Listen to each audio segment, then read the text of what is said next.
നമ്മളിപ്പോൾ കാൽവരി മൗണ്ടിലെ പാർക്കിലാണ്. അപ്പോൾ ഒരേ ടൈപ്പ് പൂക്കൾ ഒത്തിരിയധികം ഒന്നിച്ച്, അതായത് ഈ ഫ്ലവർ പ്ലാന്റ്സ് ഒന്നിച്ച് നമ്മൾ കാണുകയാണ്. അപ്പോൾ ഞാനിങ്ങനെ ഇത്ര ഒന്നിച്ച് കണ്ടിട്ടില്ല. അപ്പോൾ ഒത്തിരിയധികം പൂക്കളുണ്ട്, അതിൻ്റെ മുട്ടുകളുണ്ട്. അപ്പോൾ ഇത് കുറേ ഉണ്ട്, ഒന്നിച്ച് നട്ടിരിക്കുകയാണ്. അപ്പോൾ നല്ല രസമാണ് കാണാനായിട്ട്. അപ്പോൾ നമ്മൾ അതിൻ്റെ ഫോട്ടോയൊക്കെ എടുക്കുകയാണ്. അതുപോലെ തന്നെ ഇവിടെ ഒരു ആനയുടെ രൂപം ചിത്രീകരിച്ചിരിക്കുന്നു, ഒരു ചെമ്പരത്തി നിൽക്കുന്നു. അപ്പം കുറേയധികം ഫ്ലവർ പ്ലാന്റ്സ് ഒക്കെ ഇവിടെ സെറ്റ് ചെയ്തിട്ടുണ്ട്. അതിന് വിവിധ രൂപത്തിൽ ഷേപ്പിലും ഒക്കെ ചെയ്തിട്ടുണ്ട്.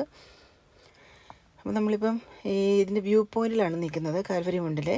അപ്പോൾ ഈ വ്യൂ പോയിൻറ്റിൽ നിന്ന് നമ്മൾ ഇടുക്കി ഡാമിൽ വെള്ളം കിടക്കുന്നതാണ് ഈ കാണുന്നത്. അപ്പം ഇതിൻ്റെ ചുറ്റോടും കാണുന്ന കാടുകൾ റിസർവ് വനമാണ്. ഇവിടെ ആനയൊക്കെ ഉണ്ട്. അപ്പോൾ ആ ചേച്ചിമാരൊക്കെ അപ്പുറം പറയുന്നത് കേട്ടു, ഈ ആനയൊക്കെ ഈ കുന്നിൻ ചെരുവിലൂടെ കയറി വരുമെന്ന് മഴക്കാലത്തൊക്കെ.